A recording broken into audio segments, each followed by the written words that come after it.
ദൈവനാമത്തിന് മഹത്വമുണ്ടാകട്ടെ. ഡിസംബർ 28, 2024 ഈ വർഷത്തെ ഏറ്റവും അവസാനത്തെ സാബത്താണ്. ഈ ക്വാർട്ടറിലെ 13th സാബത്ത്. അപ്പോൾ ഈ സാബത്തിലേക്കുള്ള പാഠമാണ് നമ്മളിപ്പോൾ പഠിക്കുന്നത്.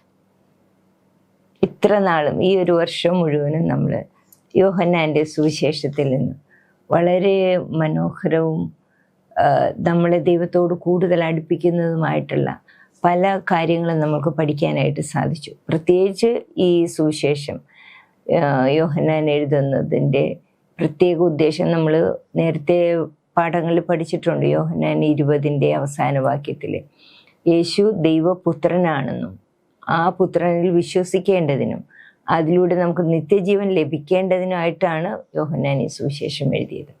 അപ്പോൾ ഇത് പഠിക്കാൻ കിട്ടിയ അവസരം വലിയൊരു ഭാഗ്യമായിരുന്നു നമുക്ക്. അപ്പോൾ ഇന്ന് നമ്മൾ ഈ അവസാന പാഠത്തിലേക്ക് കടക്കാൻ പോവാണ്. എല്ലാവരും പ്രാർത്ഥനയോടെ ഈ പാഠം പഠിക്കുവാനായിട്ട് എല്ലാവരെയും ക്ഷണിക്കുകയാണ്. നമുക്കൊരു നിമിഷം പ്രാർത്ഥിച്ചതിന് ശേഷം ഈ പാഠപഠനത്തിലേക്ക് കടക്കാം. സ്തുതിക്കുന്നപ്പ സ്വർഗീയ പിതാവേ, ഈ നല്ല സമയത്തിനായിട്ട് നന്ദിയോട് സ്തോത്രം. ഈ ക്വാർട്ടറിൻ്റെ ആദ്യ ശബ്ദം മുതൽ അവിടുന്ന് അടിയങ്ങളോട് കൂടെ ഇരുന്നല്ലോ പിതാവേ. അടിയങ്ങൾക്ക് അവിടുന്ന് നൽകിയ താലന്തുകൾ അനുസരിച്ച് ഈ പാഠം പഠിപ്പിക്കുവാനായിട്ട് ഞങ്ങളെ അവിടുന്ന് എടുത്തുപയോഗിച്ചതിനായിട്ട് നന്ദിയോട് സ്തുതിക്കുന്നു. ഇന്ന് ഞങ്ങളിതിൻ്റെ അവസാന പാഠഭാഗത്തിലേക്ക് എത്തിയിരിക്കുന്നു. നാഥ, ഇന്നും അവിടുന്ന് കൂടെ ഇരിക്കണം. അവിടുത്തെ ആത്മാവിൽ നിറയ്ക്കണം. കേൾക്കുന്നവരെയും അങ്ങയുടെ ആത്മാവിൽ നിറയ്ക്കണം. അടിയൻ്റെ നാവോടുകൂടെയും അവിടുന്ന് ഇരിക്കണം. എല്ലാവരും കേൾക്കുവാൻ ആഗ്രഹിക്കുന്നു. കേൾക്കേണ്ടതായിട്ടുള്ള വചനങ്ങളെ നാവിൽ തരണമേ എന്ന് പ്രാർത്ഥിക്കുന്നു.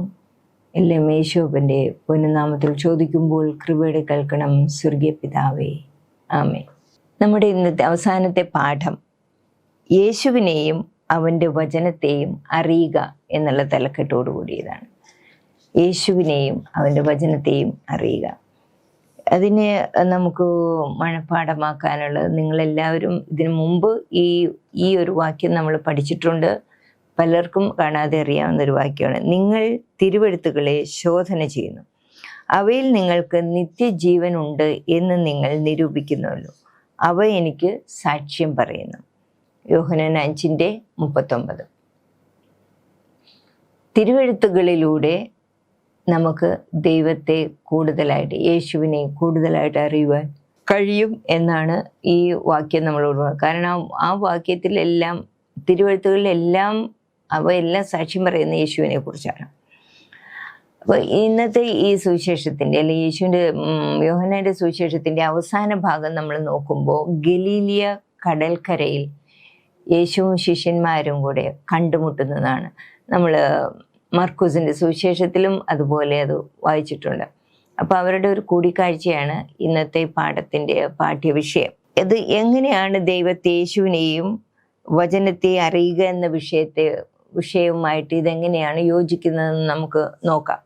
നമ്മൾ മർക്കോസിൻ്റെ സുവിശേഷം പഠിച്ചപ്പോഴും 3 പ്രാവശ്യം അതിൽ യേശു ക്രിസ്തു പറയുന്നുണ്ട്, ഞാൻ യെരുശലേമിലേക്ക് പോകും, അവിടെ വെച്ച് മഹാപുരോഹിതന്മാരാലും മറ്റ് പടയാളികളെ എന്നെ പിടിക്കുകയും അവർ എന്നെ ക്രൂശിച്ച് കൊല്ലുകയും 3-ാം നാൾ ഞാൻ ഉയർത്തെഴുന്നേൽക്കുകയും ചെയ്യുമെന്ന് 3 പ്രാവശ്യം പറയുന്നുണ്ട്. 8:31, 9:31, പിന്നെ 10-ാം അധ്യായം 36 തോന്നുന്നു. അങ്ങനെ 3 സ്ഥലത്ത് പറയുന്നുണ്ട്.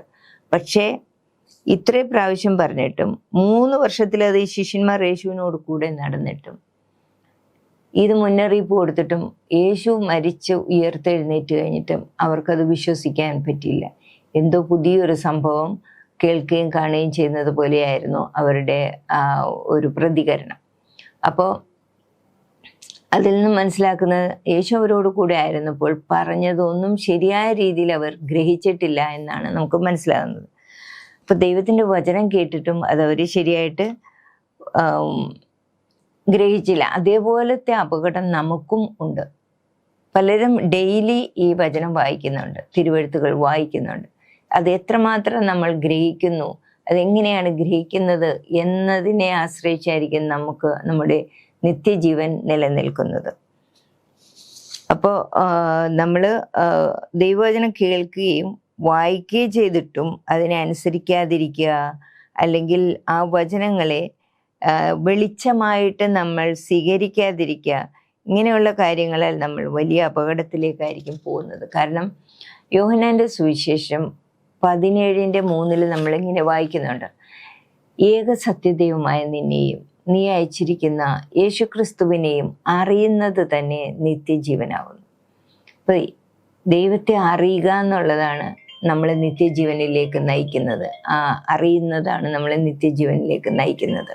നമ്മൾ ഞായറാഴ്ചത്തെ ഭാഗത്തേക്ക് കിടക്കുമ്പോൾ ഗലീലയിലെ കൂടിവരവിനെ കുറിച്ചാണ് അതിൽ വായിക്കുന്നത്. നമുക്കത് യോഹന്നാൻ്റെ സുവിശേഷം 21-ാം അധ്യായം 21-1 തുടങ്ങി നമുക്ക് വായിക്കാം.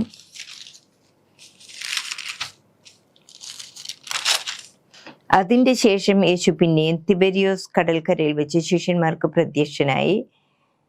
പ്രത്യക്ഷനായത് ഈ വിധമായിരുന്നു. തിബെരിയോസ് എന്ന് പറഞ്ഞാൽ ഗലീല കടൽ തന്നെ. ശിമോൻ പത്രോസും ദിദിമോസ് എന്ന തോമസും ഗലീലയിലുള്ള കാനായിലെ നഥനയേലും സെബദി മക്കളും അവന്റെ ശിഷ്യന്മാരിൽ വേറെ 2 പേരും ഒരുമിച്ച് കൂടിയിരുന്നു. ശിമോൻ പത്രോസ് അവരോട്, ഞാൻ മീൻ പിടിക്കുവാൻ പോകുന്നു എന്ന് പറഞ്ഞു. ഞങ്ങളും പോരുന്നു എന്നവർ പറഞ്ഞു. അവർ പുറപ്പെട്ട് പടക് കയറിപ്പോയി. ആ രാത്രിയിൽ ഒന്നും പിടിച്ചില്ല. പുലർച്ചെ ആയപ്പോൾ യേശു കരയിൽ നിന്നിരുന്നു. യേശു ആകുന്നു എന്ന് ശിഷ്യന്മാർ അറിഞ്ഞില്ല. യേശു അവരോട്, കുഞ്ഞുങ്ങളെ, കൂട്ടുവാൻ വല്ലതുമുണ്ടോ എന്ന് ചോദിച്ചു. ഇല്ല എന്നവർ ഉത്തരം പറഞ്ഞു. പടകിന്റെ വലത്തുഭാഗത്ത് വല വീശുവിൻ, എന്നാൽ നിങ്ങൾക്ക് കിട്ടും എന്ന് അവൻ അവരോട് പറഞ്ഞു. അവർ വീശി, മീനിന്റെ പെരുപ്പം ഹേതുവായി അത് വലിക്കുവാൻ കഴിഞ്ഞില്ല. അപ്പോൾ ഈ ഒരു ഭയങ്കര നമുക്ക് വിശ്വസിക്കാൻ പറ്റാത്തൊരു അത്ഭുത പ്രവൃത്തിയിലൂടെയാണ് ഈ 21-ാം അധ്യായം ആരംഭിക്കുന്നത് യോഹന്നാൻ്റെ സുവിശേഷത്തിൽ. അപ്പോൾ ഇത് യോഹന്നാൻ്റെ സുവിശേഷം 20-ാം അധ്യായം അവസാനിക്കുന്നത് ഞാൻ നേരത്തെ പറഞ്ഞതുപോലെ എന്താണ്, യേശു ദൈവപുത്രനായ ക്രിസ്തു നിങ്ങൾ വിശ്വസിക്കേണ്ടതിനും വിശ്വസിച്ചിട്ട് അവൻ്റെ നാമത്തിൽ നിങ്ങൾക്ക് ജീവൻ ഉണ്ടാകേണ്ടതിനുമാണ് ഈ സുവിശേഷം എഴുതിയിരിക്കുന്നത്. അപ്പോൾ ശരിക്കും പറഞ്ഞാൽ അവിടെ വെച്ച് നമുക്ക് നിർത്താവുന്നതാണ്. അത് ഒരു അവസാന ഉപസംഹാര വാക്യമായിട്ട് ഉപയോഗിക്കാൻ പറ്റിയ ഒരു വാക്യമായിരുന്നു അത്. എന്നാൽ ഒരധ്യായവും കൂടി ചേർത്തിട്ടുണ്ട്. അത് കുറച്ച് ശിഷ്യന്മാർ ഗലീലയിൽ മടങ്ങി വന്നതിന് ശേഷം, അവരെല്ലാം യെരുശലേമിലായിരുന്നു. യെരുശലേമിൽ നടന്ന സംഭവങ്ങൾ നമ്മൾ 20-ാം അധ്യായം നോക്കുമ്പോൾ പല സംഭവങ്ങളും അവിടെ നടക്കുന്നുണ്ട്. 20-ാം അധ്യായത്തിൽ യേശു ഉയർത്തെഴുന്നേറ്റതിന് ശേഷമുള്ളത്. അത് കഴിഞ്ഞിട്ട് ഇവരിവിടെ വരുവാണ്, ഗലീലയിൽ വരും കുറേ ശിഷ്യന്മാർ. നമ്മൾ പേര് വായിച്ചപ്പോൾ എല്ലാവർക്കും മനസ്സിലായെന്ന് തോന്നുന്നു. ശിമോൻ പത്രോസ് അറിയാം എല്ലാവർക്കും, ദിദിമോസ് എന്ന തോമസ്, ഗലീലയിലുള്ള കാനായിലെ നഥനയേൽ. അപ്പൊ നഥനയേൽ ആ 12 ശിഷ്യന്മാരിൽ ഉൾപ്പെടുന്നില്ല എങ്കിലും നമ്മൾ നഥനയേലിനെ ആദ്യത്തെ അധ്യായത്തിൽ പഠിച്ചു അല്ലേ.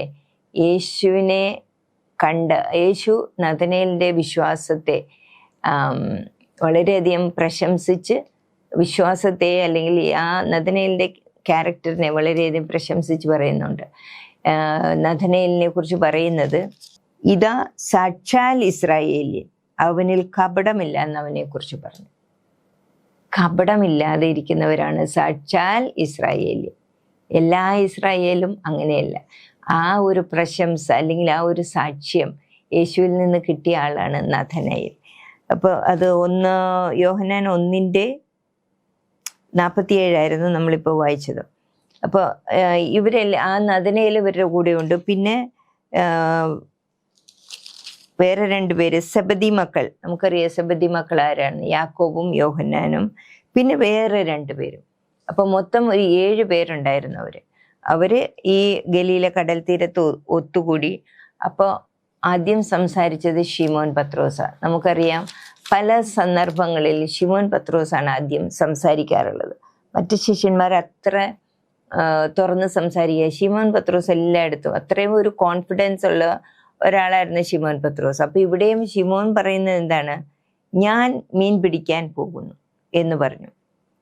അപ്പോൾ അവരും പറഞ്ഞു, ഓ ഞങ്ങളും അവരുടെ കൂടെ പോകുന്നു. അപ്പോൾ ശരിക്കും അവരുടെ തൊഴില് ഈ ഒരു സംഭവം, ഇതിനോട് സമാനമായ ഒരു സംഭവം നമ്മൾ ലൂക്കോസിന്റെ സുവിശേഷം 5-ാം അധ്യായത്തിൽ വായിക്കുന്നുണ്ട്.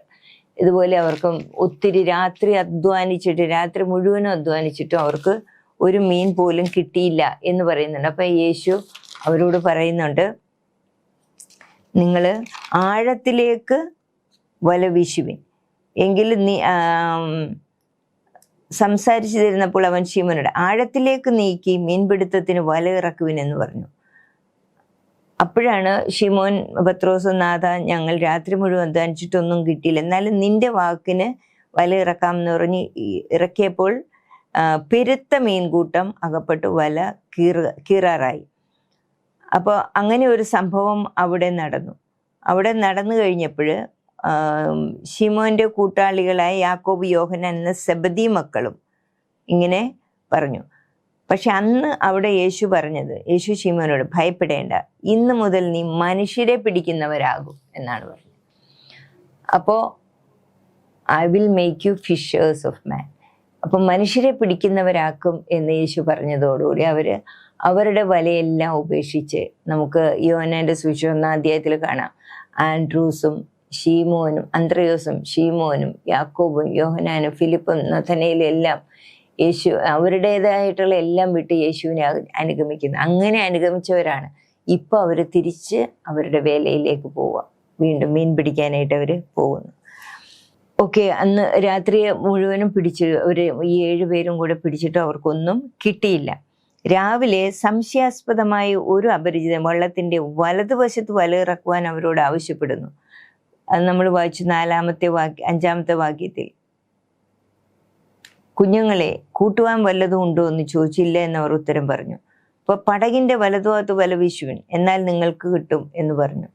അവർ അങ്ങനെ വീശി. അത് ആരാണെന്നൊന്നും അപ്പോഴവർ ചിന്തിച്ചില്ല. ഇത് പറയുന്നത് കേട്ട് ഉടനെ അവർ വല വീശുകയാണ്. അവർക്ക് ഇഷ്ടം പോലെ മീൻ കിട്ടി. വലിച്ചു കയറ്റുവാനാകാത്തത്ര മീൻ ലഭിക്കുന്നു. യേശുവുമായുള്ള അവരുടെ ശുശ്രൂഷയുടെ തുടക്കം പോലെ ആയിരുന്നു. നമ്മൾ ലൂക്കോസ് 5-ൽ വായിച്ചത് അങ്ങനെയാണ്. യോഹന്നാൻ ഉടൻ തന്നെ യേശുവിനെ തിരിച്ചറിയുന്നു. അപ്പം ആദ്യം യേശുവിനെ തിരിച്ചറിയുന്നത് ഈ വലതുവശത്ത് വല വീശാൻ പറഞ്ഞ ആള് യേശുവായിരുന്നു എന്ന് യോഹന്നാൻ തിരിച്ചറിയുന്നു. വിവരം അവൻ ഉടൻ തന്നെ പത്രോസിനോട് പറഞ്ഞു. നമ്മൾ 6-ാമത്തെ വാക്യം വരെ നേരത്തെ വായിച്ചു, യോഹന്നാൻ 21-ന്റെ. അപ്പൊ 7-ാമത്തെ വാക്യത്തിൽ യേശു സ്നേഹിച്ച ശിഷ്യൻ പത്രോസിനോട്, അത് കർത്താവാകുന്നു എന്ന് പറഞ്ഞു. യേശു സ്നേഹിച്ച ശിഷ്യൻ യോഹന്നാൻ, അദ്ദേഹമാണ് പത്രോസിനോട് അത് കർത്താവാകുന്നു. ഇത് കേട്ട ഉടനെ എന്തായിരുന്നു ശിമോൻ പത്രോസ് ചെയ്ത്? താൻ നഗ്നനാകയാൽ അങ്കി അരയിൽ ചുറ്റി കടലിൽ ചാടി. ഈ മീൻ പിടിക്കാൻ പോകുമ്പോൾ അവര് വസ്ത്രത്തെക്കുറിച്ചൊന്നും അത്ര കാര്യമായിട്ട് ശ്രദ്ധിക്കാറും ഒന്നുമില്ല. കാരണം വെള്ളത്തിൽ നീന്തുകയൊക്കെ ചെയ്യുന്നതല്ലേ. അങ്ങനെ അവനപ്പോഴ് വെള്ളത്തിന്റെ വെളിയിലേക്ക് പോകത്തക്ക രീതിയിലുള്ള ഒരു വസ്ത്രധാരണ ഇല്ലായിരുന്നു. അതുകൊണ്ട് പെട്ടെന്ന് യേശുവാണെന്ന് അറിഞ്ഞതും അവന് യേശുവിനടുത്തേക്ക് പോകണം, യേശുവിനെ കണ്ടുമുട്ടണം എന്നുള്ള ആഗ്രഹത്തോടു കൂടി അവൻ കടലിലേക്ക് എടുത്തു ചാടുകയാണ്. അത് കഴിഞ്ഞ് നമ്മൾ കാണുന്നത് യേശു അവർക്ക് പ്രാതൽ ഒരുക്കിയിരുന്നു. കൂട്ടുവാൻ വല്ലതും ഉണ്ടോ എന്ന് ചോദിച്ചപ്പോൾ അവരൊന്നും ഇല്ല എന്ന് പറയും. പക്ഷെ അവർ കരയ്ക്ക് വന്നപ്പോഴേക്കും യേശു അപ്പവും മീൻ വച്ചിരിക്കുന്നത്, തീക്കനലും അതിന്മേൽ മീൻ വച്ചിരിക്കുന്നതും അപ്പവും കണ്ടു. അങ്ങനെ നല്ലൊരു പ്രാതല് യേശു അവർക്ക് കൊടുത്തു. പ്രാതൽ കൊടുത്തു കഴിഞ്ഞിട്ടാണ് യേശു അവരോട് സംസാരിക്കുന്നത്. അപ്പോൾ നമ്മൾ 20-ാം അധ്യായത്തിൽ വായിക്കുമ്പോൾ അപ്പോൾ ഈ അധ്യായം യേശു അവരോട് പ്രാതൽ കഴിച്ചുകൊള്ളുവിനെന്ന് പറഞ്ഞു. കർത്താവാകുന്നു എന്നറിഞ്ഞിട്ട് ശിഷ്യന്മാരിൽ ഒരുത്തനും നീ ആര് എന്ന് അവനോട് ചോദിക്കാൻ തുനിഞ്ഞില്ല. അപ്പൊ അവർക്കെല്ലാം മനസ്സിലായി യേശു ആണെന്ന്. എന്നാലും അവർ ചോദിച്ചില്ല നീ ആരാണെന്ന്. യേശു വന്ന് അപ്പം എടുത്ത് അവർക്ക് കൊടുത്തു. മീനും അങ്ങനെ തന്നെ. യേശു മരിച്ചവരിൽ നിന്ന് ഉയർത്തെഴുന്നേറ്റ ശേഷം ഇങ്ങനെ 3-ാം പ്രാവശ്യം ശിഷ്യന്മാർക്ക് പ്രത്യക്ഷനായി. 3 പ്രാവശ്യം. അത് 2 പ്രാവശ്യം 20-ാം അധ്യായത്തിൽ രേഖപ്പെടുത്തിയിട്ടുണ്ട്. ഒന്ന് മഗ്ദലക്കാരത്തി മറിയ വന്ന് പറഞ്ഞതിന് ശേഷം യേശു ശിഷ്യന്മാർ ഇരിക്കുന്നിടത്ത് പറഞ്ഞു. മഗ്ദലക്കാരത്തി മറിയോട് ആദ്യമേ യേശു പറഞ്ഞു, നീ പോയി ശിഷ്യന്മാരോട് പറയുക, നിങ്ങളുടെ ദൈവവും എൻ്റെ ദൈവവും നിങ്ങളുടെ കർത്താവുമായ യേശു പിതാവിൻ്റെ അടുക്കിലേക്ക് ഞാൻ കയറി പോകുന്നു എന്ന് ശിഷ്യന്മാരോട് പറയണം എന്നാണ് മറിയയെ പറഞ്ഞയച്ചത്. എൻ്റെ ദൈവവും നിങ്ങളുടെ ദൈവവുമായവൻ്റെ, എൻ്റെ പിതാവും നിങ്ങളുടെ പിതാവുമായവൻ്റെ അടുക്കൽ ഞാൻ കയറി പോകുന്നു എന്ന് അവരോട് പറയുക. അങ്ങനെ മറിയ വന്ന് അവരോടത് പറഞ്ഞു. അത് കഴിഞ്ഞ് എല്ലാവരും ശിഷ്യന്മാരിയ്ക്കുമ്പോൾ യേശു അവരുടെ മധ്യ വരുന്നു. യേശു വന്നിട്ട് എന്താ പറഞ്ഞേ? നിങ്ങൾക്ക് സമാധാനം, പിതാവ് എന്നെ അയച്ചതുപോലെ ഞാനും നിങ്ങളെ അയക്കുന്നു. ഇങ്ങനെ പറഞ്ഞ ശേഷം അവരുടെ മേൽ ഊതി അവരോട് പരിശുദ്ധാത്മാവിനെ കൈക്കൊള്ളുക. ഇതാണ് ഉയർത്തെഴുന്നേറ്റ് കഴിഞ്ഞിട്ട് ആദ്യം യേശു ചെയ്തത്, പരിശുദ്ധാത്മാവിനെ കൈക്കൊള്ളുക. അപ്പോൾ യേശു പോകുന്നതിന് മുമ്പ് പറയുന്നുണ്ട്, ഈ മരണത്തിനൊക്കെ മുമ്പ് യോഹന്നാൻ 14-ാം അധ്യായത്തിൽ ഞാൻ നിങ്ങളുടെ അടുക്കൽ വരും എന്ന് പറയുന്നുണ്ട്. അപ്പോൾ അതാണ് അവിടെ യേശുവിൻ്റെ ആത്മാവായിട്ട്, യേശുവാണ് ആത്മാവായിട്ട് നമ്മുടെ ഉള്ളിൽ വരുന്നതെന്ന് കാണിക്കുന്ന ഒരു തെളിവാണിത്. എന്താണ്? യേശു ഊതിയിട്ട് പറയുന്നതാണ്, നിങ്ങൾ പരിശുദ്ധാത്മാവിനെ കൈക്കൊള്ളുവിൻ. അപ്പോൾ യേശുവിൻ്റെ ആ ബ്രത്താണത്, യേശുവിൻ്റെ മനസ്സാണ്, അല്ലെങ്കിൽ യേശുവിൻ്റെ ആത്മാവാണ് പരിശുദ്ധാത്മാവായിട്ട് നമുക്ക് വരുന്നത്. അതുകൊണ്ടാണ് അത് പറഞ്ഞിരിക്കുക. ഒന്നാമത്തെ പ്രാവശ്യം യേശു പ്രത്യക്ഷപ്പെട്ടത് അങ്ങനെയാണ്. രണ്ടാമത് നമ്മൾ തോമസിൻ്റെ അവിശ്വാസത്തെക്കുറിച്ച് നമ്മൾ പഠിച്ചു. തോമസ് അവിടെ ഇല്ലായിരുന്നു, അതുകൊണ്ട്. അപ്പോൾ തോമസ് പറഞ്ഞു, ഞാൻ അവൻ്റെ അടിപ്പിണരിൽ അവൻ്റെ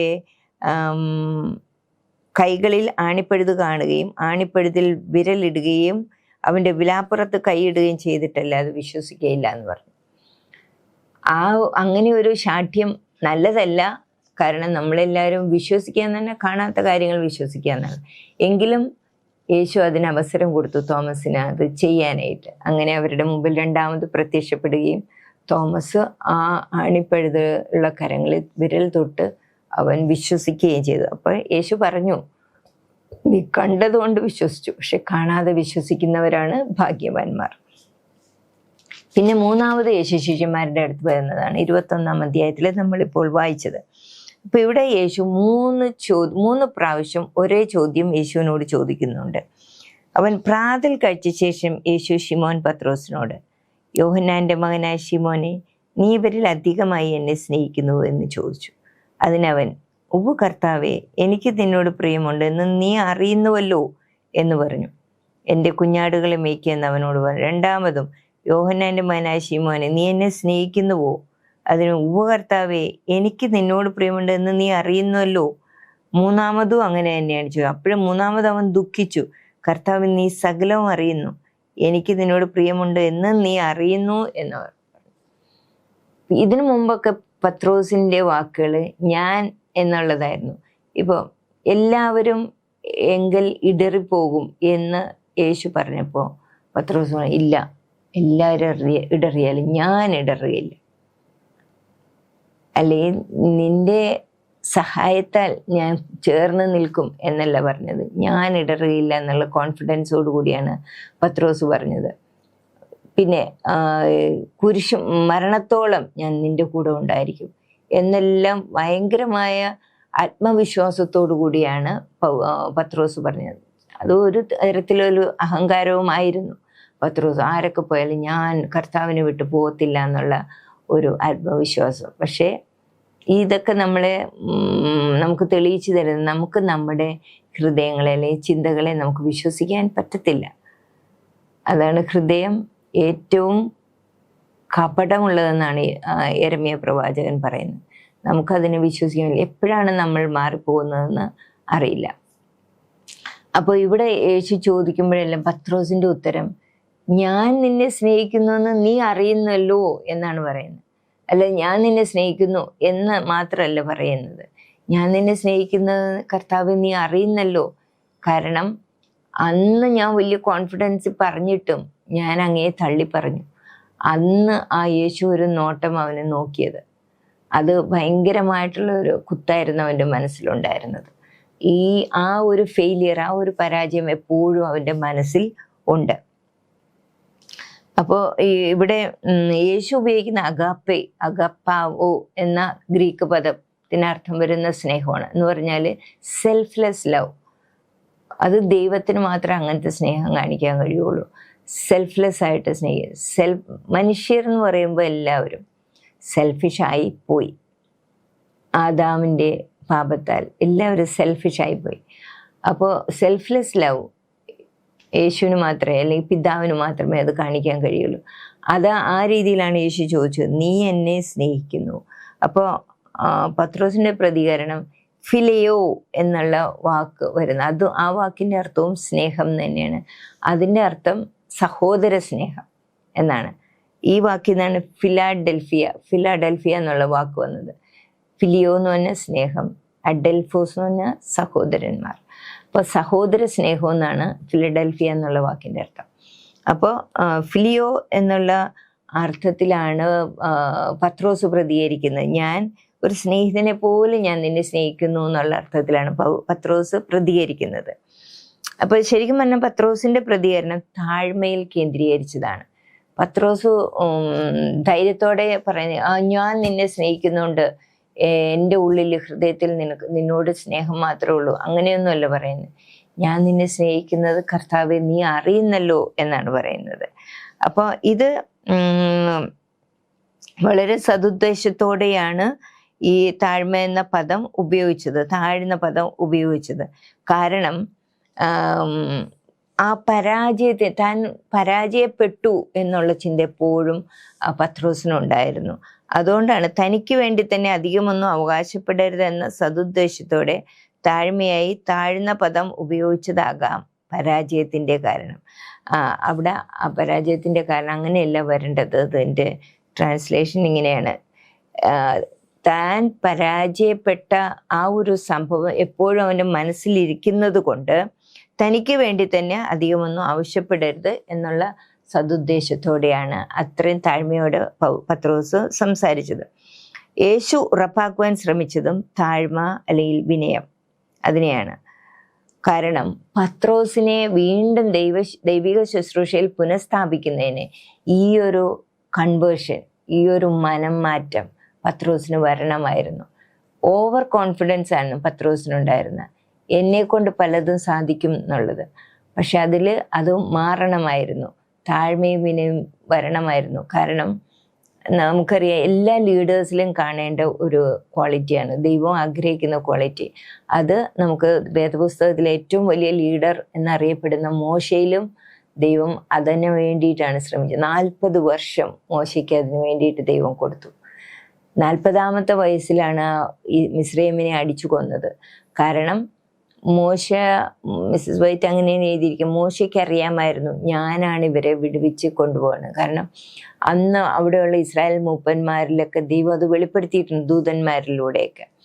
അപ്പോൾ അങ്ങനെ മോശയ്ക്കും അത് അറിവായി വന്നു. പക്ഷേ എങ്ങനെയാണ് ഇവരെ നയിക്കേണ്ടതെന്നൊന്നും മോശയ്ക്കറിയില്ല, എങ്ങനെയാണ് അവരെ ഇവിടെ നിന്ന് വിടുവിക്കേണ്ടതെന്നൊന്നും മോശയ്ക്കറിയില്ലായിരുന്നു. മോശ വിചാരിച്ചിരുന്ന എല്ലാ ഇസ്രായേൽ മക്കളെയും കൂട്ടി ഒരു മത്സരം അല്ലെങ്കിൽ ഒരു കലഹം ഉണ്ടാക്കി അന്നത്തെ ഭരണാധികാരികൾക്കെതിരായിട്ട് അല്ലെങ്കിൽ മിസ്രൈമ്യർക്കെതിരായിട്ട് ഒരു യുദ്ധം പോലെ നടത്തി അവരെല്ലാവരും വിടുവിച്ചു കൊണ്ടുവരിക ആയിരിക്കും പദ്ധതി എന്നാണ് മോശ വിചാരിച്ചത്. കാരണം മോശ ഈജിപ്തിൻ്റെ എല്ലാ സൈനിക അഭ്യാസങ്ങളും എല്ലാം അറിയാവുന്ന ഒരാളായിരുന്നു, നല്ല വിദ്യാഭ്യാസമുള്ളത്, എല്ലാ മേഖലയിലും വിദ്യാഭ്യാസം ലഭിച്ച ഒരു രാജകുമാരിയുടെ മകനായിട്ടാണ് വളർന്നത്. പക്ഷെ ഇതൊന്നും ദൈവജനത്തെ നയിക്കുന്നതിന് ഉപകാരപ്രദമാകില്ല എന്ന് ദൈവം മനസ്സിലാക്കിയിട്ടാണ് ആ ഒരു സംഭവം എൻ്റെ ജീവിതത്തിൽ ഉണ്ടാകുന്നതും അവിടെ നിന്ന് ഓടിപ്പോകുന്നു. പിന്നെ മിദ്യാന്യം ഭൂമിയിൽ 40 വർഷം ദൈവവുമായിട്ട് ചെലവഴിച്ചു. ഉൽപ്പത്തി പുസ്തകമെല്ലാം അവിടെ വെച്ചാണ് എഴുതുന്നത്. ആ ഏകാന്തതയിൽ ദൈവത്തെ കൂടുതലായിട്ട് മോശ അറിയാനിടയായിത്തീർന്നു. അത് കഴിഞ്ഞ് ദൈവം വന്ന് വിളിച്ചപ്പോൾ ഇസ്രായേൽ മക്കളെ വീണ്ടെടുക്കാൻ നിന്നെ ഞാൻ വിളിച്ചിരിക്കുന്നു പറഞ്ഞപ്പോഴും മോശ പറഞ്ഞു, അയ്യോ ദൈവമേ, ഞാനതിന് അർഹനല്ല. കുറേ എക്സ്ക്യൂസുകൾ പറയുന്നുണ്ട് മോശ, അത് എല്ലാം ഒന്നും ഞാനിപ്പോൾ പറയുന്നില്ല. അപ്പോൾ ആ സമയത്ത് മോശയുടെ മാനസിക നില ഒത്തിരി മാറ്റമായിരുന്നു. ഞാനൊന്നുമല്ല, എനിക്കതിനുള്ള കഴിവില്ല എന്നാണ് മോശ മനസ്സിലാക്കിയത്, മോശ തിരിച്ചറിഞ്ഞത്. ആ തിരിച്ചറിവ് എല്ലാ ലീഡേഴ്സിനും വേണ്ടതാണെന്നാണ് പത്രോസിന്റെ ഉദാഹരണത്തിൽ നിന്നും ഈ പാഠപുസ്തകത്തിൽ നമ്മൾ എഴുതി കാണിക്കുന്നത്. അപ്പൊ ഏറ്റവും വലിയ ഒരു യോഗ്യത ആണെന്നത് ചോദ്യം ശുശ്രൂഷയ്ക്ക് അല്ലെ ദൈവിക ശുശ്രൂഷയ്ക്ക് താഴ്മ അല്ലെങ്കിൽ വിനയം എന്നത് ഏറ്റവും വലിയൊരു യോഗ്യതയാണെന്നത് ചോദ്യം ചെയ്യപ്പെടാത്ത വസ്തുതയാണ്. കാരണം അപ്പോൾ യേശുക്രിസ്തു ശ്രദ്ധാകേന്ദ്രമാവുന്നു, സ്വയത്തിൽ ശ്രദ്ധിക്കുന്നില്ല. ഇപ്പൊ താഴ്മ വരുമ്പോൾ നമ്മളെപ്പോഴും യേശുവിലെ ആയിരിക്കും ആശ്രയം. കാരണം ഞാൻ അതിന് യോഗ്യനല്ല, പക്ഷെ എന്നെ യോഗ്യനാക്കാൻ പറ്റും, യേശുവിന് അതിന് യോഗ്യനാക്കാൻ പറ്റും എന്നുള്ള ചിന്ത വരുമ്പോഴേ നമ്മൾ യേശുവിലായിരിക്കും പിന്നെ കൂടുതൽ ശ്രദ്ധിക്കുന്നത്. അതാണ് വേണ്ടത്. യേശു മരിച്ചവരിൽ നിന്ന് ഉയർത്തെഴുന്നേറ്റ് എന്നതിൻ്റെ ഏറ്റവും ശക്തമായ തെളിവുകളിൽ ഒന്നാണ് പത്രോസിന്റെ പുനഃസ്ഥാപനവും ആദിമസഭയിലെ പത്രോസിന്റെ നേതൃസ്ഥാനവും. യേശു പത്രോസിനെ മറ്റ് ശിഷ്യന്മാരുടെ സാന്നിധ്യത്തിൽ പുനഃസ്ഥാപിച്ചില്ലായിരുന്നെങ്കിൽ അവന്റെ പ്രാമുഖ്യം വ്യക്തമാക്കുവാൻ പ്രയാസമായിരുന്നു. ഇവര് ആരാണ്? പത്രോസ് പ്രമുഖനായ ഒരു നേതാവായി തീർന്നു എന്ന് എല്ലാവരും അംഗീകരിക്കണമെങ്കിൽ എല്ലാവരുടെ മുമ്പിൽ വെച്ച് തന്നെ യേശു അവനെ വീണ്ടും ആ സ്ഥാനത്തേക്ക് എടുക്കണമായിരുന്നു. അതായിരുന്നു അങ്ങനെ ഒരു സംഭവം അവിടെ നടന്നത്. ഓക്കെ, അപ്പോൾ അതുപോലെ കർത്താവിനെ അന്വേഷിക്കുന്നതിൽ താഴ്മ എന്തുകൊണ്ട് അത്യാവശ്യ ഗുണം ആയിരിക്കുന്നു? എന്തുകൊണ്ടാണ് നമ്മൾ താഴ്മയുള്ളവരായിരിക്കേണ്ടത് ദൈവത്തെ അന്വേഷിക്കുന്നവർക്ക്? കാരണം താഴ്മയുടെ ഓപ്പോസിറ്റാണ് അഹങ്കാരം. അഹങ്കാരം ആരുടെ ക്വാളിറ്റിയാണ് എന്ന് നമുക്കറിയാം. അതുകൊണ്ട് അത് ദൈവം ഒരിക്കലും ആഗ്രഹിക്കുന്നില്ല. ദൈവം ആഗ്രഹിക്കുന്നത്, നമ്മൾ യെശയ്യാവ് 57:15 ഇങ്ങനെ നമ്മൾ വായിക്കുന്നു, ഉന്നതനും ഉയർന്നിരിക്കുന്നവനും ശാശ്വതവാസിയും പരിശുദ്ധനെന്ന നാമമുള്ളവനുമായവൻ ഇപ്രകാരം അരുളി ചെയ്യുന്നു, ഞാൻ ഉന്നതനും പരിശുദ്ധനുമായി വസിക്കുന്നു, താഴ്മയുള്ളവരുടെ മനസ്സിനും മനസ്താപമുള്ളവരുടെ ഹൃദയത്തിനും ചൈതന്യം വരുത്തുവാൻ മനസ്താപവും മനോവിനയവും ഉള്ളവരോട് കൂടെയും വസിക്കുന്നു. അപ്പൊ ദൈവം വസിക്കുന്നത് ഇങ്ങനെയുള്ളവരുടെ കൂടെയാണ്. മനസ്താപം അല്ലെ ചെയ്ത തെറ്റുകളെ ഓർത്ത് അനുതപിക്കുന്ന ഒരു ഹൃദയം, അതേപോലെ മനോവിനയം ഉള്ളവർ, മനസ്സിൽ താഴ്മയുള്ളവരുടെ കൂടെയാണ് ദൈവം വസിക്കുന്നത്. അതുകൊണ്ടാണ് കർത്താവിനോട് കൂടെ ചേരുന്നവർക്ക് ഏറ്റവും അത്യാവശ്യമായിട്ട് വേണ്ട ഒരു ക്വാളിറ്റിയാണ് താഴ്മ. അതിലുപരിയായിട്ട് അടുത്തതിലേക്ക് വരുമ്പോൾ യേശുവിൽ ദൃഷ്ടി ഉറപ്പിക്കുക. യോഹന്നാൻ 21:20-12 വരെ ഇങ്ങനെ വായിക്കുന്നു, പത്രോസ് തിരിഞ്ഞ് യേശു സ്നേഹിച്ച ശിഷ്യൻ പിൻചെല്ലുന്നത് കണ്ട് അത്താഴത്തിൽ അവൻ്റെ നെഞ്ചോട് ചാഞ്ഞുകൊണ്ട്, കർത്താവേ, നിന്നെ കാണിച്ചു കൊടുക്കുന്നവൻ ആര് എന്ന് ചോദിച്ചത് ഇവൻ തന്നെ. അവനെ പത്രോസ് കണ്ടിട്ട്, കർത്താവേ, ഇവൻ എന്ത് ഭവിക്കുമെന്ന് യേശുവിനോട് ചോദിച്ചു. യേശു അവനോട്, ഞാൻ വരുവോളം ഇവൻ ഇരിക്കണമെന്ന് എനിക്ക് ഇഷ്ടമുണ്ടെങ്കിൽ അത് നിനക്കെന്ത്, നീ എന്നെ അനുഗമിക്കുക എന്ന് പറഞ്ഞു. അപ്പോൾ ഇവിടെ നാം കാണുന്നത് പത്രോസിനെ സുവിശേഷത്തിൽ ശുശ്രൂഷയിൽ യഥാസ്ഥാനപ്പെടുത്തിക്കൊണ്ട് അവനോട് പറഞ്ഞു, എന്നെ അനുഗമിക്കുക. 19 വാക്യത്തിൽ എന്നെ അനുഗമിക്കുക എന്ന് പറഞ്ഞു. യേശുവിനെ യഥാർത്ഥമായി കടൽ തീരത്തേക്ക് ശാരീരികമായി അനുഗമിക്കുവാൻ ആയിരിക്കാം ഉദ്ദേശിക്കപ്പെട്ടിരുന്നത്. എന്തുകൊണ്ടെന്നാൽ പത്രോസ് തിരിഞ്ഞു നോക്കി യോഹന്നാൻ യേശുവിനെ പിന്തുടരുന്നത് കണ്ടു. അവനെക്കുറിച്ച് അന്വേഷണം നടത്തി, കർത്താവേ, ഈ മനുഷ്യന്റെ കാര്യം എന്താണ്? യോഹന്നാനാണ് അന്ത്യ അത്താഴ സമയത്ത് യേശുവിൻ്റെ നെഞ്ചോട് ചേർന്നിരുന്ന, യേശുവിനോട് പറ്റിച്ചേർന്നിരുന്ന യോഹന്നാനായിരുന്നു. ആ ശിഷ്യനെ കണ്ടിട്ടാണ് പത്രോസ് ചോദിക്കുന്നത്, ഇവന്റെ കാര്യം എന്താകും? അത് ചോദിക്കാൻ കാരണം 18 വാക്യം നമ്മൾ വായിച്ചു നോക്കണം. 18 ഇങ്ങനെ പറയുന്നത്, ആമേൻ ആമേൻ ഞാൻ നിന്നോട് പറയുന്നു, നീ യൗവനക്കാരനായിരുന്നപ്പോൾ നീ തന്നെ അരകെട്ടി ഇഷ്ടമുള്ളിടത്ത് നടന്നു. വയസ്സനായ ശേഷമോ നീ കൈനീട്ടുകയും മറ്റൊരുത്തൻ നിന്റെ അരകെട്ടി നിനക്ക് ഇഷ്ടമില്ലാത്ത ഇടത്തേക്ക് നിന്നെ കൊണ്ടുപോവുകയും ചെയ്യും എന്ന് പറഞ്ഞു. അതിനാൽ അവൻ ഇന്ന വിധം മരണം കൊണ്ട് ദൈവത്തെ മഹത്വപ്പെടുത്തും എന്ന് അവൻ സൂചിപ്പിച്ചു.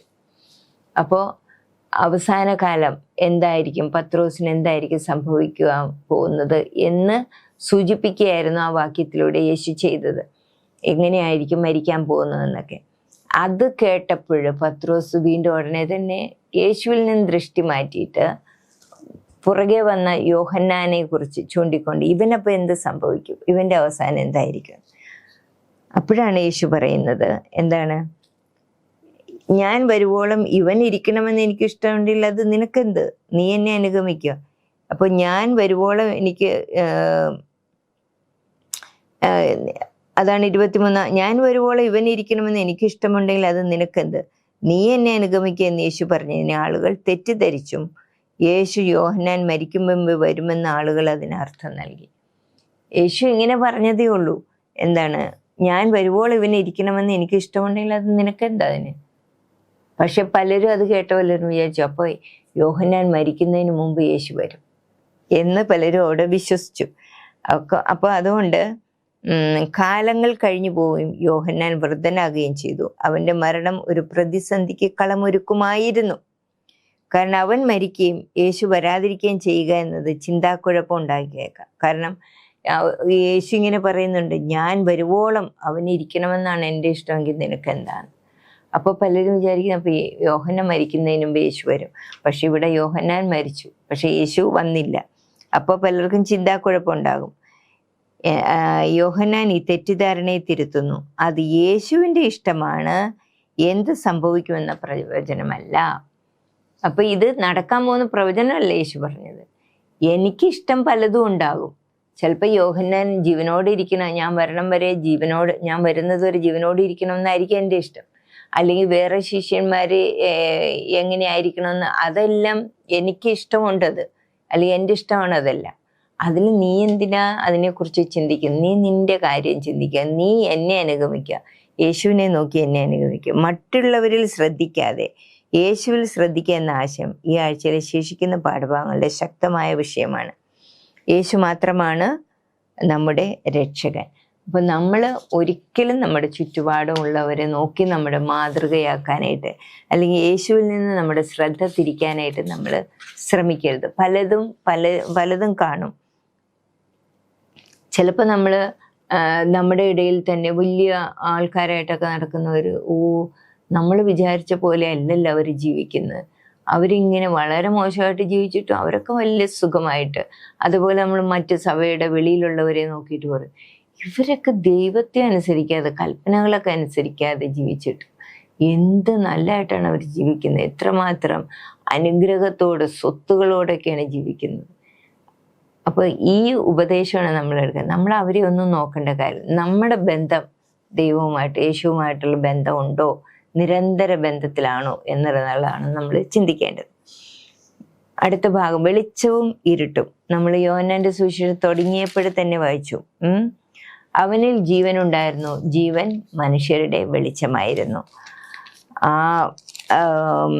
ജീവൻ മനുഷ്യരുടെ വെളിച്ചമായിരുന്നു. വെളിച്ചം ഇരുളിൽ പ്രകാശിക്കുന്നു, ഇരുളോ അതിനെ പിടിച്ചടക്കിയില്ല. അപ്പൊ ഈ കാര്യങ്ങളൊക്കെ നമ്മൾ വായിച്ചിട്ടുണ്ട്. യോഹന്നാൻ 1-ാം അധ്യായം 4 തുടങ്ങി 10 വരെയുള്ള വാക്യങ്ങൾ നമ്മൾ വായിച്ചിട്ടുണ്ട്. ഏത് മനുഷ്യനെയും പ്രകാശിപ്പിക്കുന്ന സത്യ വെളിച്ചം ലോകത്തിലേക്ക് വന്നുകൊണ്ടിരുന്നു. അത് യോഹന്നാനല്ല, യോഹന്നാൻ ഈ വെളിച്ചത്തിന് സാക്ഷ്യം പറയാൻ വന്നതാണ്. സത്യ വെളിച്ചം എന്ന് പറഞ്ഞാൽ യേശുവാണ്. കാരണം ഇത് എന്തു വലിയ വിരുദ്ധതയാണ് ഇവിടെ കാണുന്നത് എന്നാണ് ഒരു ചോദ്യം. ലോകം ഇരുട്ടിലാണ്, അത് വെളിച്ചത്തെ അടച്ചു വയ്ക്കുന്നു, അതിന് സ്വയമായി സത്യദൈവത്തിലേക്കുള്ള വഴി കണ്ടെത്താൻ കഴിയുന്നില്ല. ആ ദൈവം സൃഷ്ടിപ്പിന്റെയും വെളിപ്പെടുത്തലിന്റെയും വീണ്ടെടുപ്പിന്റെയും വ്യക്തിപരമായ ദൈവമാണ്. അപ്പൊ ലോകത്തിന്റെ അവസ്ഥ ഇരുട്ടിലായിരുന്നു ജനമെല്ലാം.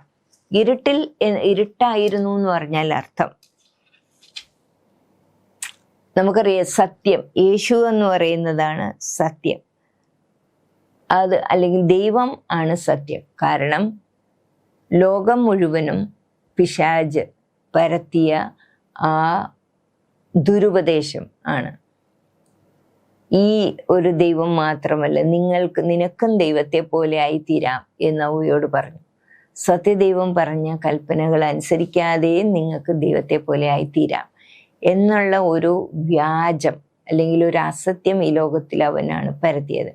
അവൻ ഭോഷ്ക് പറയുന്നവനും ഭോഷ്കിന്റെ പിതാവുമാണെന്നാണ് നമ്മൾ വേറൊരു ഭാഗത്ത് വായിക്കുന്നുണ്ട്, യോഹന്നാൻ 8 പറയുന്നത്. അപ്പോൾ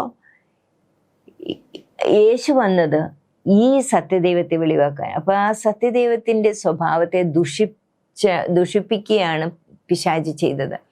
ലോകത്തിൽ അങ്ങനെ ദുഷിപ്പിക്കുകയാണ് ചെയ്തത്. ഈ ദൈവം ഒരു സ്വേച്ഛാധിപതിയാണ്, സ്വന്തം ഇഷ്ടം ചെയ്യുന്ന ആളാണ്. പിന്നെ എന്താണ്, കള്ളം പറയുന്ന ആളാണ്, പിന്നെ അതുപോലെ നിങ്ങളുടെ നന്മ ആഗ്രഹിക്കാത്ത ആളാണ്. ഇതൊക്കെയാണ് അവൻ അന്ന് ഏദൻ തോട്ടത്തിൽ പരത്തിയ അസത്യങ്ങൾ. അപ്പൊ അതല്ല സത്യമെന്ന് പറയാം. അതല്ല, നിങ്ങൾ വിശ്വസിച്ചിരിക്കുന്നതല്ല സത്യം. അല്ലെങ്കിൽ നിങ്ങൾക്ക് ഓരോരുത്തരും അവരവരുടെ ഇഷ്ടത്തിനനുസരിച്ച് ന്യായപ്രമാണങ്ങളും കൽപ്പനകളും ഉണ്ടാക്കി ദൈവത്തെ അറിയാനും ദൈവത്തിൽ എത്തിച്ചേരാനും ഒക്കെ ശ്രമിച്ചതിൻ്റെ ഫലമായിട്ടാണ് പല മതങ്ങളും ഈ ലോകത്തിലുണ്ടായത്. ഇതൊന്നും അല്ല സത്യം എന്ന് വെളിവാക്കാനായിട്ടാണ് യേശുക്രിസ്തു ഭൂമിയിൽ. അതാണ് യേശുവിൽ സത്യമുണ്ടായിരുന്നത്. ഇതാണ് സത്യവെളിച്ചം. അതായിരുന്നു യേശുവിലായിരുന്നു സത്യവെളിച്ചം ഉണ്ടായിരുന്നത്. അതിനെക്കുറിച്ച്, അല്ലെങ്കിൽ ദൈവത്തെക്കുറിച്ചുള്ള അറിവ്, ദൈവം ആരാണ്, ശരിയായിട്ടുള്ള ദൈവത്തെക്കുറിച്ചുള്ള അറിവ് എന്ന് പറയുന്നത് ഇയ്യോബ് 11:8 നമ്മളിങ്ങനെ വായിക്കുന്നത്, അത് ആകാശത്തോളം ഉയരമുള്ളത്, നീ എന്ത് ചെയ്യും? അത് പാതാളത്തേക്കാൾ അഗാധമായത് നിനക്കറിയാമോ എന്ന് ചോദിക്കുന്നുണ്ട്. നമുക്ക് ഇയ്യോബ് 11:8 വായിച്ചു നോക്കാം. 11:8 ഇങ്ങനെ വായിക്കുന്നു, 7ഉം 8ഉം. ദൈവത്തിന്റെ അഗാധത്വം നിനക്ക് ഗ്രഹിക്കാമോ? സർവശക്തിന്റെ സമ്പൂർത്തി നിനക്ക് മനസ്സിലാകുമോ? അത് ആകാശത്തോളം ഉയരമുള്ളത്, നീ എന്ത് ചെയ്യും? അത് പാതാളത്തേക്കാൾ അഗാധമായത് നിനക്ക് എന്തറിയാം? ദൈവത്തിൻ്റെ സ്നേഹം, ആ സ്നേഹത്തിൻ്റെ ആഴവും ഉയരവും നീളവും വീതിയും ഒന്നും മനുഷ്യന് അളക്കാൻ പറ്റില്ല. ആകാശത്തിനേക്കാളും ഉയരമുള്ളത്, പാതാളത്തേക്കാളും താഴ്ചയുള്ളത്. അതാണ് ദൈവത്തെക്കുറിച്ചുള്ള അറിവ്, ദൈവത്തിൻ്റെ ജ്ഞാനം. അത് നമുക്ക് മനസ്സിലാക്കാനായിട്ട് പറ്റില്ല. പക്ഷെ ദത്തെടുക്കലിൻ്റെ ആത്മാവിന് മാത്രമേ ദൈവത്തിൻ്റെ ആഴത്തിലുള്ള കാര്യങ്ങളെ നമുക്ക് വെളിവാക്കി തരുവാൻ കഴിയുള്ളൂ. അവ കണ്ണ് കണ്ടിട്ടില്ല, കാത് കേട്ടിട്ടില്ല, മനുഷ്യൻ്റെ ഹൃദയത്തിൽ തോന്നിയിട്ടുമില്ല. ഈ വാക്യം പറയുമ്പോൾ എല്ലാവരും വിചാരിക്കുന്നത് ഇത് ഇനി വരാൻ പോകുന്ന സ്വർഗത്തെക്കുറിച്ചാണ് പറയുന്നതെന്നാണ്. അതല്ല അതിൽ പറഞ്ഞിരിക്കുന്നത്. അതിൻ്റെ ബാക്കിയും കൂടെ വായിക്കണം. ദൈവം തൻ്റെ ആത്മാവിനാൽ അവയെ നമുക്ക് വെളിപ്പെടുത്തിയിരിക്കുന്നു. ഇനി സ്വർഗത്തിൽ പോകുമ്പോൾ ഉള്ള കാര്യം മാത്രമല്ല, അങ്ങനെയും ഉണ്ട്, നമ്മൾ കാണാത്ത പലതും അവിടെ ഉണ്ടാകും. പക്ഷേ ഇവിടെ പൗലോസ് അപ്പോസ്തലൻ എഫേസ്യർക്ക് എഴുതിയ ലേഖനത്തിലാണ് ഇതുള്ളത്. അതിൽ കൊറിന്ത്യൻസിൽ അതിൽ പറഞ്ഞിരിക്കുന്നത് ദൈവം തന്നെ സ്നേഹിക്കുന്നവർക്ക് ഒരുക്കിയിട്ടുള്ളത് കണ്ണ് കണ്ടിട്ടില്ല, ചെവി കേട്ടിട്ടില്ല, മനുഷ്യൻ്റെ ഹൃദയത്തിൽ തോന്നിയിട്ടില്ല. പക്ഷേ അതിൻ്റെ താഴെ പക്ഷേ എന്നാൽ നമുക്കോ അവൻ തൻ്റെ ആത്മാവിനാൽ വെളിപ്പെടുത്തിയിരിക്കുന്നു. ദൈവത്തിൻ്റെ ആത്മാവ്, അത് ദത്തെടുക്കലിൻ്റെ ആത്മാവ് എന്ന് പറയുമ്പോൾ നമ്മൾ ആ ആത്മാവിനെ നമ്മുടെ ഹൃദയത്തിൽ സ്വീകരിച്ച്, അതാണ് യോഹന്നാൻ 1:12 പറയുന്നത്, അവനെ കൈക്കൊണ്ട് അവൻ്റെ നാമത്തിൽ വിശ്വസിക്കുന്ന ഏവനും ദൈവമക്കളാകുവാൻ അവൻ അധികാരം കൊടുത്തു. അപ്പം നമ്മളെ തൻ്റെ ആത്മാവിനെ നൽകിക്കൊണ്ട് നമ്മളെ ദത്തെടുക്കുകയാണ് മക്കളായിട്ട്. അപ്പം അവർക്കിതെല്ലാം മനസ്സിലാകും. ആത്മീകമായിട്ടുള്ള കാര്യങ്ങളെല്ലാം അവർക്ക് മനസ്സിലാകും. ദൈവം തന്നെ സ്നേഹിക്കുന്നവർക്ക് എന്തൊക്കെയാണ് ഈ ഭൂമിയിൽ ചെയ്യുന്നത് അതെല്ലാം ആത്മാവ് നമുക്ക് വെളിപ്പെടുത്തി തരും. അത് എഫേസ്യ ലേഖനത്തിൽ പൗലോസ് അത് എഴുതിയിട്ടുണ്ട്, 1-ാം അധ്യായം 2-ാം അധ്യായത്തിലൊക്കെ. യേശുക്രിസ്തു മാത്രമേ ദൈവത്തെ പിതാവെന്ന് പ്രഖ്യാപിച്ചിട്ടുള്ളൂ. പിതാവിൻ്റെ മടിയിലിരിക്കുന്ന പുത്രൻ അവനെ വെളിപ്പെടുത്തിയിരിക്കുന്നു എന്നാണ് പറയുന്നത്. അതേപോലെ പ്രാർത്ഥിക്കാൻ പറയുന്നത്, സ്വർഗസ്ഥനായ ഞങ്ങളുടെ പിതാവേ എന്ന് പ്രാർത്ഥിക്കണം എന്നാണ് യേശു പറഞ്ഞത്.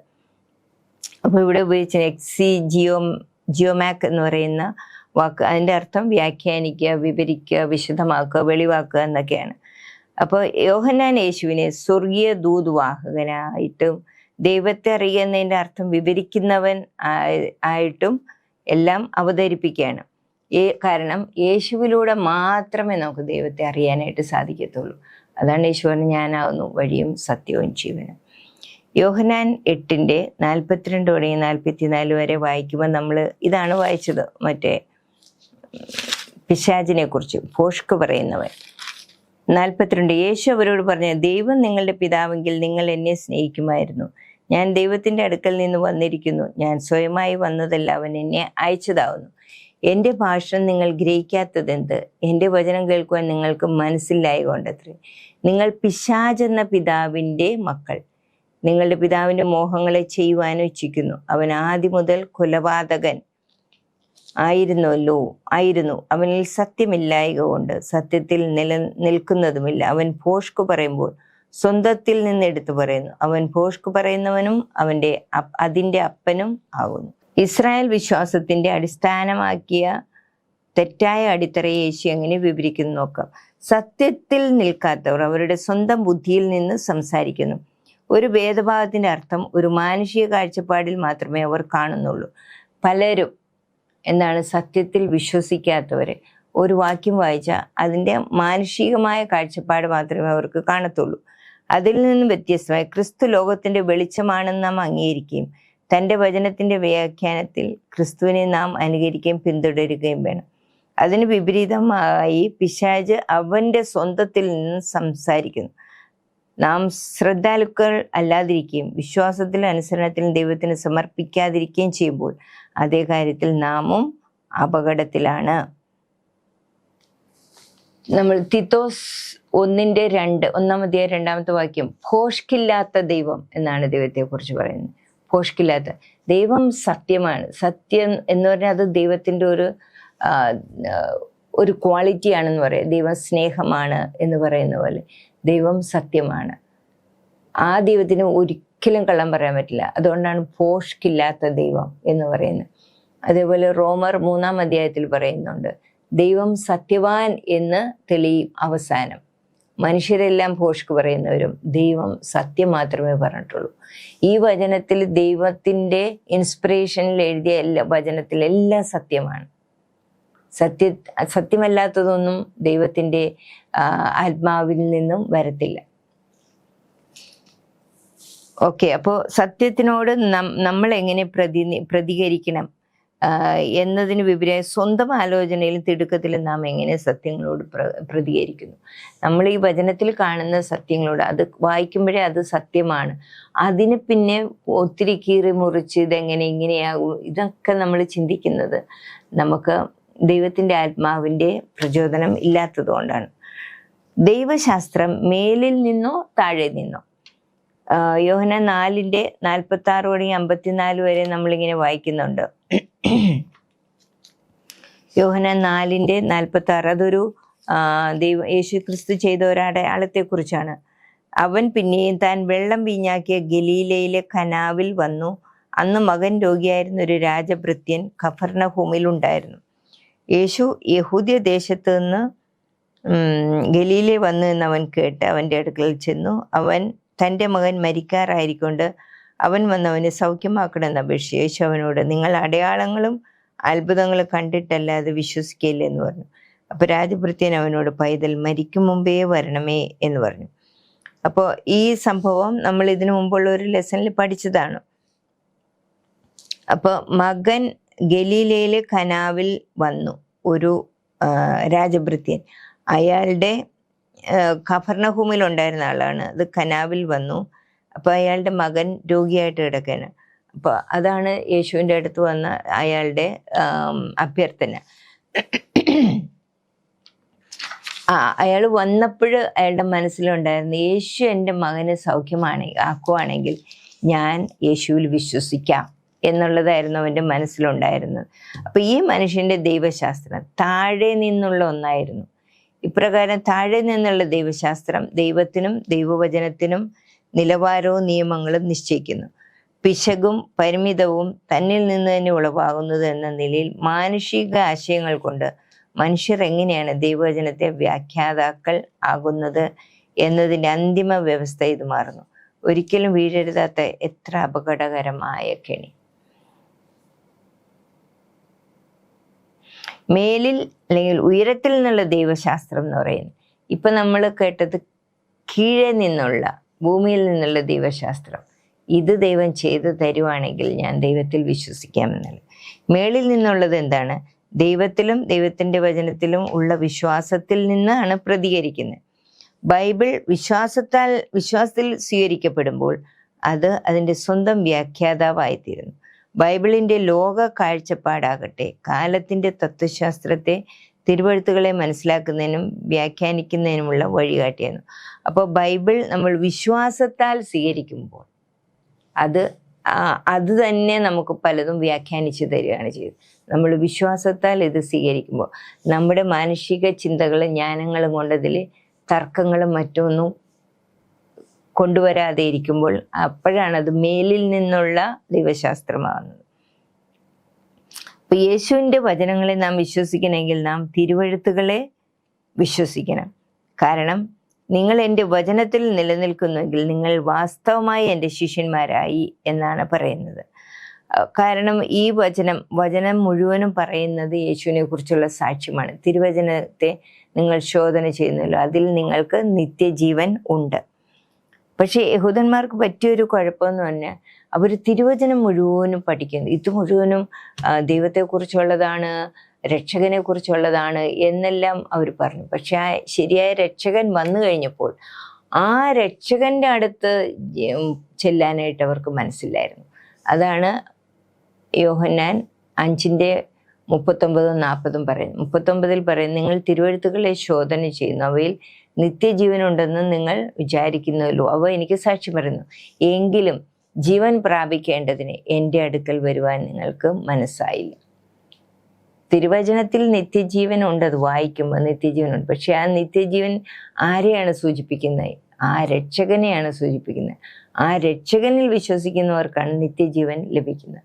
അത് വിശ്വസിക്കാനും അംഗീകരിക്കാനും തയ്യാറല്ലാതെ ആ യേശുവിൻ്റെ അടുക്കൽ വരാതിരുന്നാൽ നമുക്കൊരിക്കലും നിത്യജീവൻ ലഭിക്കുകയില്ല.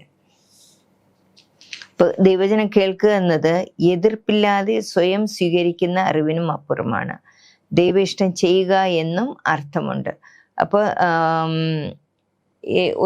യേശുവിൽ നമ്മൾ വിശ്വസിക്കുക എന്ന് പറഞ്ഞാൽ വെറുതെ യേശുവിനെ കുറിച്ച് കേട്ടിങ്ങനെ ശാബസ്കൂളിലൊക്കെ ഇരുന്ന് കേട്ടതിൽ വിശ്വാസമാകത്തില്ല. ആ കേൾക്കുന്നത് നമ്മൾ പ്രാവർത്തികമാക്കുമ്പോഴാണ് അത് വിശ്വാസമായിട്ട് പരിണമിക്കുന്നത്. അവസാന ഭാഗത്തേക്ക് വരുമ്പോൾ യേശുവിൽ എങ്ങനെയാണ് യേശുവിൽ വസിക്കുന്നത് എന്ന് നമുക്ക് നോക്കാം. 12:39 ഇങ്ങനെ നമ്മൾ വായിക്കുന്നുണ്ട്, ഞാനോ ഭൂമിയിൽ നിന്ന് ഉയർത്തപ്പെട്ടാൽ എല്ലാവരെയും എന്നിലേക്ക് ആകർഷിക്കുമെന്ന് ഉത്തരമാണ്. 12:32. ഓക്കെ, ഹൃദയത്തിൽ തട്ടുന്ന ഈ പ്രസ്താവന യേശുവിൻ്റെ ആധികാരികത എങ്ങനെ വിവരിക്കുന്നു? അപ്പൊ ഈ പാഠഭാഗങ്ങളിൽ ഈ യോഹന്നാന്റെ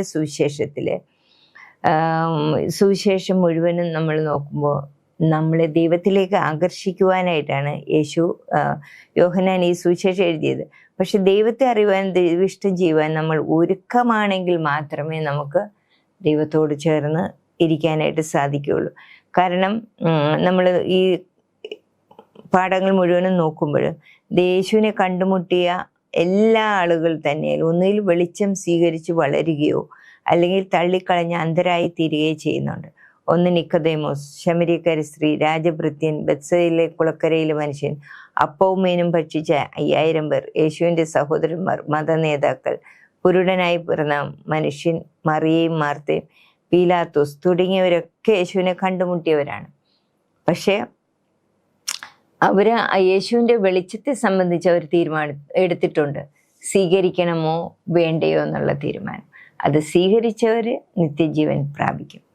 ദൈവത്തിൻ്റെ നിലനിൽപ്പും പ്രകൃതവും തീരുമാനിക്കുന്നതിലും പരിശോധിക്കുന്നതിലും തർക്കിക്കുന്നതിലുമാണ് കീഴിൽ നിന്നുള്ള ദൈവശാസ്ത്രം തുടങ്ങുന്നത്.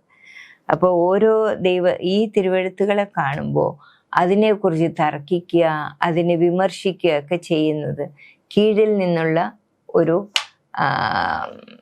അല്ലെങ്കിൽ അതൊരു പൈശാചികമായിട്ടുള്ള ദൈവശാസ്ത്രമാണ്. പിശാച് നമ്മുടെ ഉള്ളിൽ കൊണ്ടുവരുന്നതാണ് ഈ തർക്കങ്ങളും എല്ലാം. നമ്മൾ വായിക്കുമ്പോൾ ഇത് ദൈവത്തിൻ്റെ ആത്മാവ് തന്ന വചനമാണ്, അത് സത്യമല്ലാതെ വേറൊന്നും ആയിരിക്കത്തില്ല എന്ന് നമ്മൾ ആദ്യം മനസ്സിലാക്കണം. ആദ്യം ദൈവത്തെ നമ്മൾ അറിയണം. ദൈവം ഭോഷ്കില്ലാത്ത ദൈവമാണ്, ദൈവം സത്യവാനാണ് എന്ന് അവസാനം വരെ തെളിയിക്കപ്പെടുന്നതാണ്. അപ്പം അതിൽ കള്ളമൊന്നും ഉണ്ടാവില്ല എന്ന് നമ്മൾ വിശ്വാസത്തോടുകൂടെ വചനം പഠിക്കുമ്പോൾ അത് സ്വർഗത്തിൽ നിന്നുള്ള അല്ലെങ്കിൽ മേലിൽ നിന്നുള്ള ദൈവശാസ്ത്രമാണ്. അതിൽ തർക്കവും വിമർശനവും പരിഹാസവും ഉണ്ടാക്കുകയാണെങ്കിൽ അത് കീഴിൽ നിന്നുള്ള ദൈവശാസ്ത്രമാണ്. യോഹന്നാൻ 15:1-11 വരെ നമുക്ക് വായിക്കുമ്പോൾ അതിൽ നമ്മളൊരു ഉപമയാണ് കാണുന്നത്. സാക്ഷാൽ മുന്തിരിവള്ളിയും അതിൻ്റെ കൊമ്പുകളും നമ്മൾ പ്രകൃതിയിൽ കാണുന്ന ഒരു ഉപമ, പ്രകൃതിയിൽ കാണുന്ന ഒരു പ്രതിഭാസമാണ് അവിടെ യേശു പറയുന്നത്. നമുക്കറിയാം, ഒരു മരത്തിൻ്റെ കൊമ്പ് നമ്മൾ വെട്ടി മാറ്റിയാൽ ആ മരം അവിടെ തന്നെ നിൽക്കും, അതിനൊരു കുഴപ്പമില്ല. ആ ബാക്കി കൊമ്പുകളെല്ലാം അതിലെ ഇലകളെല്ലാം നല്ലതായിട്ടിരിക്കും, അതിൽ ഫലങ്ങളുണ്ടാവുക എല്ലാം ചെയ്യും. പക്ഷെ വെട്ടി മാറ്റിയിട്ട കൊമ്പിൽ എന്ത് ഉണ്ടാവും? അത് 2 ദിവസം കഴിയുമ്പോഴേക്കും അത് വാടി ഉണങ്ങി പോവുകയും അത് ഒരിക്കലും അതിന് ജീവനുണ്ടാകില്ല, അതിന് ഫലം പുറപ്പെടുവിക്കാനും കഴിയില്ല. ആ ഒരു ഉപമയാണ് യേശു, പ്രകൃതിയിൽ നിന്നുള്ള ഒരു ഉപമയാണ് യോഹന്നാൻ 15-ാം അധ്യായത്തിൽ പറയുന്നത്. ഇതിൽ നിന്ന് നമ്മൾ പഠിക്കുന്നത് സാക്ഷാൽ മുന്തിരിവള്ളിയോട് പറ്റിച്ചേർന്നിരിക്കുമ്പോഴേ ആ കൊമ്പുകളിലും ഫലമുണ്ടാകുകയുള്ളൂ. അങ്ങനെ തന്നെയായിരിക്കും നമ്മുടെ ജീവിതത്തിലും. യേശുവിൻ്റെ ആത്മാവ് നൽകുന്ന ഫലം അത് ഉണ്ടാകണേ. ആ ഫലം നമ്മുടെ ഉള്ളിൽ, നമ്മുടെ ജീവിതത്തിൽ വരണമെങ്കിൽ എന്ത് ചെയ്യണം? അത് നമ്മൾ ഗലാത്യർ 5:22 പറയുന്ന ആത്മാവിൻ്റെ ഫലങ്ങൾ, അത് യേശുവിനോട് ചേർന്ന് നിൽക്കുമ്പോഴുണ്ടാകുന്ന ഫലമാണത്. സാക്ഷാൽ മുന്തിരിവള്ളിയായി യേശുവിനോട് ചേർന്ന് നിൽക്കുന്ന നമ്മളാകുന്ന കൊമ്പുകളിൽ ഉണ്ടാകുന്ന ഫലമാണതെല്ലാം. അത് ഉണ്ടാകണമെങ്കിൽ ആ യേശുവിനോട് ചേർന്ന് നിൽക്കണം. അപ്പോൾ മാത്രമേ യേശു നമ്മളിലും വസിക്കുകയുള്ളൂ. അങ്ങനെയാണ് നമുക്ക് അനവധി ഫലം പുറപ്പെടുവിക്കാനായിട്ട് സാധിക്കുന്നത്. അപ്പോൾ ഇന്നത്തെ ഈ പാഠത്തിൽ നമ്മൾ പഠിച്ചത്, തിരുവെഴുത്തുകളെ നമ്മൾ വിമർശിക്കുന്നവരാകാതെ മേലിൽ നിന്നുള്ള ദൈവശാസ്ത്രമായിട്ട്, ഈ വചനത്തിൽ കാണുന്ന സത്യവാനായ ദൈവം എഴുതിയ വചനങ്ങൾ, അല്ലെ തൻ്റെ പ്രചോദനത്തിൽ എഴുതിയ വചനങ്ങളെല്ലാം സത്യമാണെന്ന് വിശ്വസിച്ചുകൊണ്ട് ജീവിക്കുക. ആ യേശുവിനോട് പറ്റിച്ചേർന്ന് നിൽക്കുക, യേശുവിൽ ദൃഷ്ടി കേന്ദ്രീകരിക്കുക, ചുറ്റുമുള്ളവരെ നോക്കാതെ ഇവൻ എന്ത് സംഭവിക്കും, ഇവൾക്ക് എന്ത് സംഭവിക്കും, ഇതൊന്നും നമ്മുടേതല്ല, അതെല്ലാം ദൈവത്തിൻ്റെ തീരുമാനങ്ങളാണ് എന്നുള്ള വിശ്വസിച്ചുകൊണ്ട് നമ്മൾ ദൈവത്തിൽ ദൃഷ്ടി കേന്ദ്രീകരിച്ച് ജീവിക്കുവാനായിട്ട് ദൈവം എല്ലാവരെയും സഹായിക്കട്ടെ എന്ന് പ്രാർത്ഥിച്ചുകൊണ്ട് നിർത്തുന്നു. നമുക്കൊരു നിമിഷം പ്രാർത്ഥിക്കാം. അടിയങ്ങളെ ഏറ്റവും അധികമായി സ്നേഹിക്കുന്ന സ്വർഗ്ഗീയ വാഴ്ത്തപ്പെട്ട പിതാവേ, അങ്ങയുടെ സന്നിധിയിലിരുന്ന് ഇന്ന് ഈ പാഠം പഠിക്കുവാനായിട്ട് ഞങ്ങളെ സഹായിച്ചല്ലോ നാഥ. ഈ ക്വാർട്ടർ മുഴുവനും അപ്പൻ്റെ കാവലും കരുതലും അടിയങ്ങളോട് കൂടെ ഇരുന്നു അനേക കാര്യങ്ങൾ അങ്ങയുടെ തിരുവചനത്തിൽ നിന്ന് പഠിക്കുവാൻ ഞങ്ങളെ സഹായിച്ചു. ദൈവമേ, അത് ഞങ്ങളുടെ നിത്യജീവന് ഞങ്ങളെ യോഗ്യരാക്കി തീർക്കണമേ എന്ന് പ്രാർത്ഥിക്കുന്നു. ഈ കേട്ട വചനങ്ങളെല്ലാം ഞങ്ങളുടെ ജീവിതത്തിൽ, പ്രായോഗിക ജീവിതത്തിൽ കൊണ്ടുവരുവാൻ ഞങ്ങളെ സഹായിക്കണമേ എന്ന് പ്രാർത്ഥിക്കുന്നു. യേശുവാകുന്ന സാക്ഷാൽ മുന്തിരിവള്ളിയോട് ചേർന്ന് ജീവിക്കുവാൻ ഞങ്ങളെ സഹായിക്കണമേ എന്ന് പ്രാർത്ഥിക്കുന്നു. അങ്ങനെ നിരവധി ഫലം കായ്ക്കുന്നവരായി തീരുവാൻ സഹായിക്കണം. എല്ലാ യേശുവിൻ്റെ പുണ്യനാമത്തിൽ ചോദിക്കുമ്പോൾ കൃപയുടെ കേൾക്കണം സ്വർഗീയ പിതാവേ. ആമേൻ.